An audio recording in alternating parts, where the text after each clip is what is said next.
Jonesy and Amanda. Jam Nation. Well, what are we going to do about vaping? Young people are taking up vaping at alarming rates.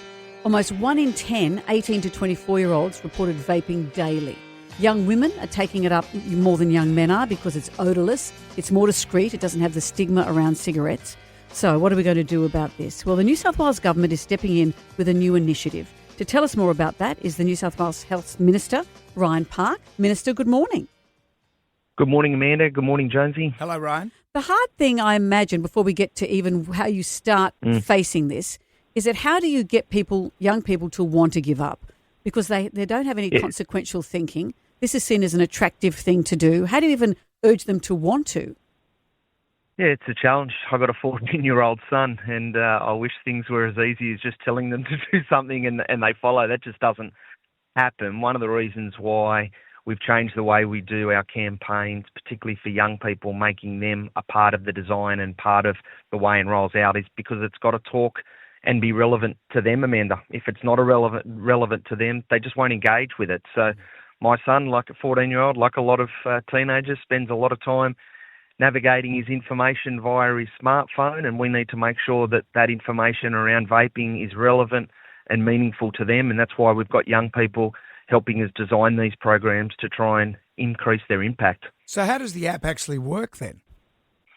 Yeah, pretty simple. They can just download the app, and then within the app itself, there's a whole range of features around distractions, around support, information, what they can do as an alternative during the times of day when they're likely to get cravings, what can they do at those times of day, all designed to try and present them in real time, some strategies to try and get them to kick a habit that's obviously a severely addiction towards nicotine in some cases.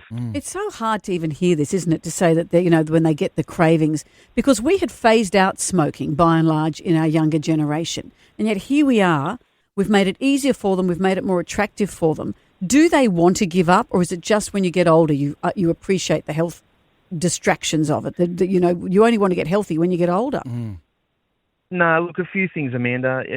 I'm devastated by this, to be honest, not just because I'm a dad of a teenager and a 10-year-old, but because governments and society had worked so hard in the last century to try and reduce the number of people hooked on cigarette smoking, and now we've allowed this to come in, a product that was made out to be something that people would get off cigarette smoking for. The reality is, if my son's vaping, he's not doing it to stop smoking. He's doing it because he's hooked to nicotine, and that's why we've had some success with our promotional campaign so far over the last 12 months. We estimate around 40,000 young people have decided to quit or considering quitting. Now, we've still got a long way to go, but we can't just give up on this generation, because if we do, we'll see what happened in the last generation as we were growing up as kids, and with an entire society essentially hooked on tobacco as our grandparents and some of our parents were. Yeah. There's so many ironies with all of this. When vaping came out, I always thought it was a healthy alternative to smoking.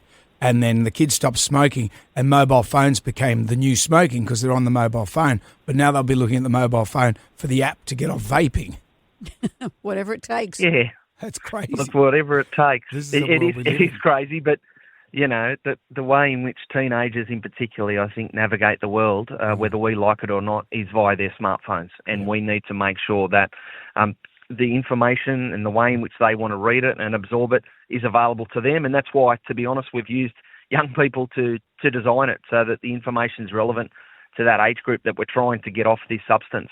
Well, I hope it works. Oh, it's such a devastating thing. Yeah. Ryan, can I just ask you, with the surname Park, did you ever think of going for Parks Minister? That would have dovetailed nicely. That would have worked out well. Well, Jonesy, you'll like this. There's actually an oval in my electorate called Ryan Park. Oh. So, So it's, you've got to learn to take the mickey out of yourself with a last name like mine. There would have been a selfie taken there for sure. 100%. Maybe even two or three. For a few beers, straight down to That's Ryan right. Park. That's right. I reckon I might have told the story a few times and said it was named after me. But anyway, maybe not. Well, good luck with the app, mate. The new app is called Pave. It's launching today. Ryan Park, thank you for joining us. Thanks for having us, Jonesy. Thanks for having us, Amanda. Thank you. That's our Health Minister right there.